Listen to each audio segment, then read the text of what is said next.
All right, I just wanted to talk a little bit about the upcoming election and how it might affect the transportation industry. And of course, it's tied into the climate change issue going on uh, with the Democrats and the liberals and the socialists and the communists. They're making a big deal. They're saying that, oh, geez, oh, you Republicans, you're climate deniers. You deny the science and everything. But when you ask them this question, they get stumped. What caused the ice age thousands of years ago that killed the dinosaurs and caused the Appalachian Mountains to form? And they got no answer because climate change happened with no fossil fuels in existence. So now they want to ban fracking and stop what Trump did, making America the greatest oil producing country in the world right now. They want to end all that. So you're going to see prices skyrocket for people in the transportation industry. A lot of people don't remember, but during the Obama administration, fuel prices were very expensive. Regular gas was up around $3.50. You can expect that again with these people in there. Maybe even more expensive. Maybe they'll cut, you know, fracking altogether. They'll cut offshore drilling altogether. They'll make everybody spend thousands of dollars to get electric vehicles that only run about 200 miles a day before they need a charge, and you need to take a break to charge it up again. I mean, the cost of these vehicles are going to be astronomical.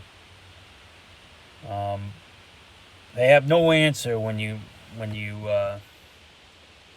confront them on the dinosaurs and the ice age and stuff like that.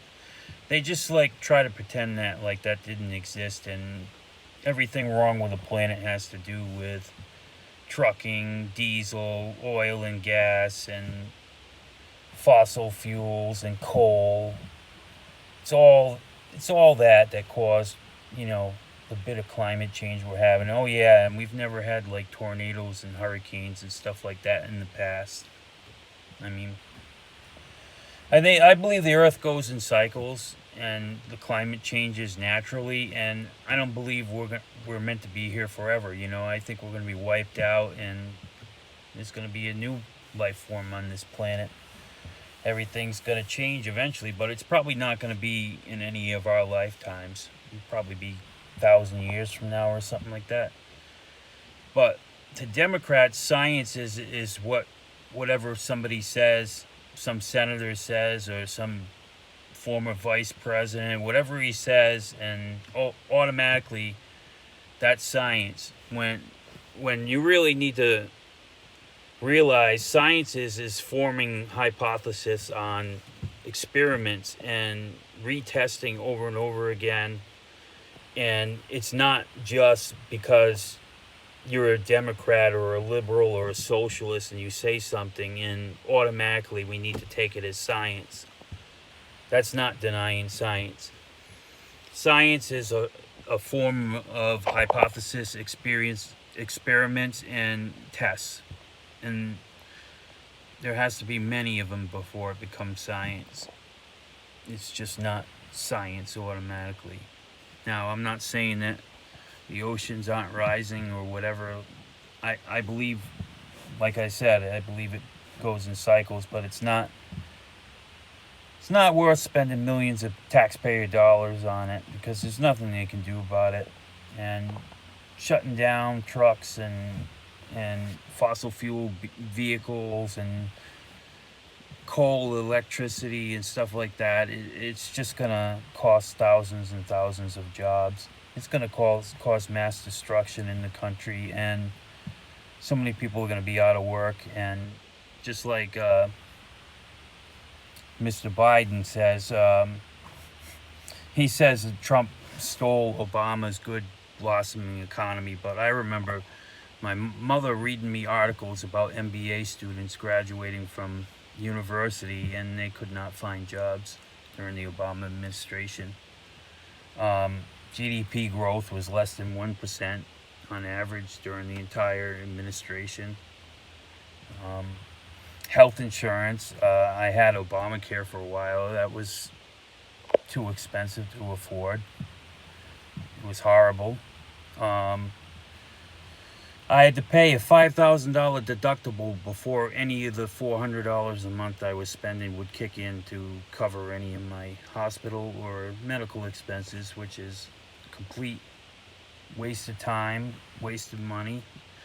What I find that my solution to healthcare is health sharing. I belong to a Christian health sharing group, meaning we all pay for each other's bills when people are sick and there's no deductibles.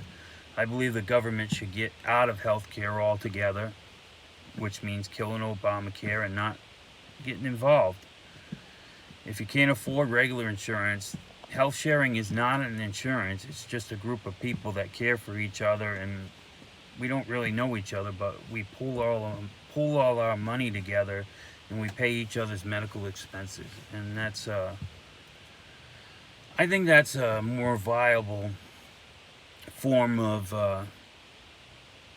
national health care, and make sure the government isn't involved with it. I mean, that's socialism, and socialized medicine isn't good.